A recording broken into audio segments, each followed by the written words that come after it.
for us, and a great win for Miami. Um, I know the main story will be about the last minute and what happens, but to me, the story of the game was our turnovers. We had 17 and 13 in the first half, and to me, it shows the rust that we have. And I thought a key point of the game was when we were up 26-18, and we're playing well, and we came down about 3 or 4 straight times and turned the ball over. And we're a fast-breaking team, but what Miami does is they do a great job of getting back, and they don't go to the offensive boards. Their offense is out.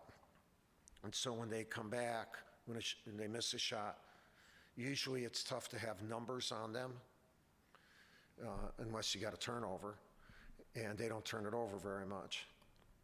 And so we were going up against, they had the numbers. And when they have the numbers, that means you're going to not score or turn it over. And we were not real smart during that time. And even at the end of half, we have a 32-28 lead and gave up 4 points. And so there were segments like that, and then we started playing well and got like 5-point leads, and they hit some tough shots. And then they took the lead, and I didn't know if we were fresh enough to come back, and that's when I thought we played our best. And got that lead, the 3-point lead, and our thing is, no threes, no fouls in that situation, and we fouled, and we were too spread out. We wanted to be condensed, and we were not. And we have to rebound. I thought Wendell had a good shot. I thought Trevor really took the ball hard and had a chance, to maybe get a foul, and then they executed really well for the last play. We had a chance to win the game, but we did not. So, very tough loss for us, and we just got to keep moving. We're not in shape. Part of that is that we're tired. You're tired, and and Moore played great. He had big shots, but he had 7 steals. He played a great game for them. I mean, they played really well. Obviously, Jim will talk about his team, but I thought Moore was the key to the game and how he handled the team. Obviously, his play at the end, but the 7 steals were huge, big for us. And so, any questions that you all might have? They finished with 52 points in the paint. I'm sorry? Miami finished with 52 points in the paint. You mentioned you guys being a little more spread out on defense. Was that the main reason that happened, do you think? Well, I think part of it is, first of all, points off turnovers give you points in the paint. And, they'd come into the game averaging 10 made threes a game. So I don't mind. I mean, we got backdoored too much. But if we don't turn the ball over, we would hold them in the 60s, and they've been averaging 90. And so the back doors were the ones, because we didn't want to contest. We're not going to get steals, so we're playing half a man below, and they still backdoor it. So that shows you're tired, I think. And they execute well. I mean, they look, they're really good. And they're even better now because when you win, you get better. You get even more confident.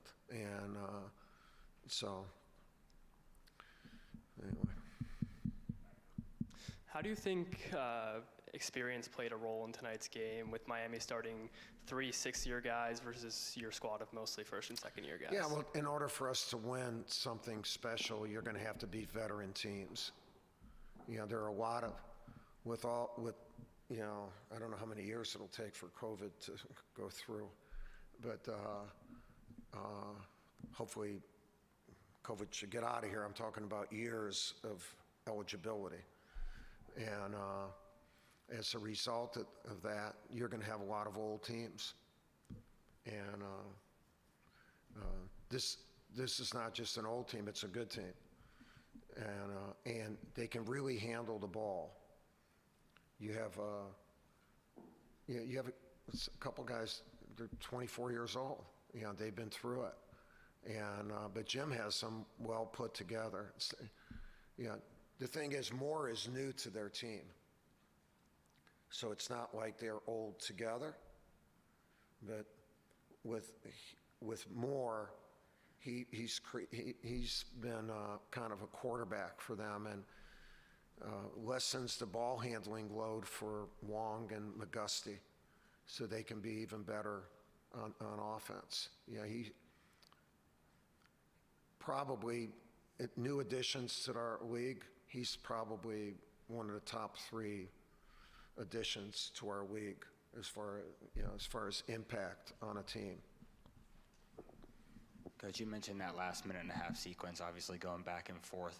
Wendell got the three-pointer, Trevor got the look at the end. How satisfied were you with those looks? And on Wendell's 3, did you think he may have had an opportunity to go inside, just given the way he had success at the railroad? First of all, for Wendell, you got to go by feel. You're down 2. We wanted to, but they're condemned. You see what I mean? Even when Trevor tried to take it, it was tough to go all the way. So someone said, "Well, take it all the way." Well, you couldn't take it all the way. So was this look a makeable look? Yes, and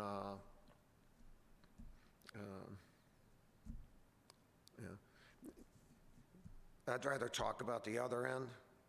Although you can talk about whatever you want, but if we do our job on the other end, this end, then and Trevor got a great look, with .7, you have a chance to win, and I'm not blaming him. We had our chances, is what I'm saying. You mentioned fatigue a couple times. Is there a timeline that you've been given for when you can expect your team to be back to full strength? Well, how would you, really, how can you answer that question? Really, I'm not knocking you, but just got to keep working, and I don't know when they'll be in complete shape. We're not going to have them come tomorrow and run sprints. They have to recover from today. That's the thing about this. After you play a tough game, you have to give recovery. And if you keep pounding on, then you're going to get injured. And then it's all boom. So we gotta work our way through it. How does Miami's quickness compare with other teams you've seen? I've been watching on TV, and tonight I was courtside. They looked mighty quick. And how much of the fact that they got 11 steals, how much was their quickness as opposed to your team's mistakes? No, it's a combination, Bob. But they're the quickest team we've played, and they have with Wardenberg's. I'm not saying he's quick, but for a big guy, he is. And they have 5 guys who handle the ball, and so they're difficult to defend, and they have really good athletes and older athletes, who know how to play, and they play hard.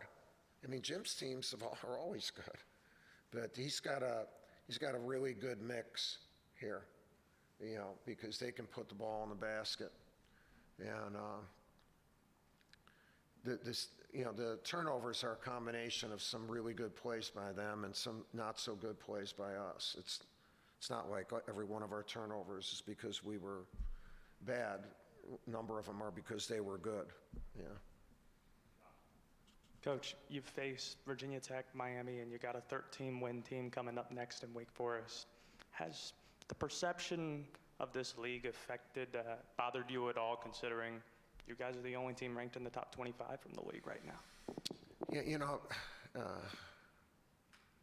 our league is always good, and I think it's very equal, and, you know, a lot because we won some big games has been placed on us. But we're a young team. We're a young team. We got to grow old. And with the interruption we had, that set us back. It really set us back. And so there are a lot of good teams, a lot of close games, a lot of close games. And it'll be difficult for everyone to judge everyone because of, you can always judge someone because they've been on a stoppage, or if you want to call a pause, it's not a pause, it's a stoppage. But it's pretty difficult to judge teams that lose 2 or 3 players that can't play in a game. And then they might come up with a loss and stuff like that. So there's some, it's a different year. And each team's going to have to just run its own race and see what happens by March. And that's what we're doing. It's not about winning.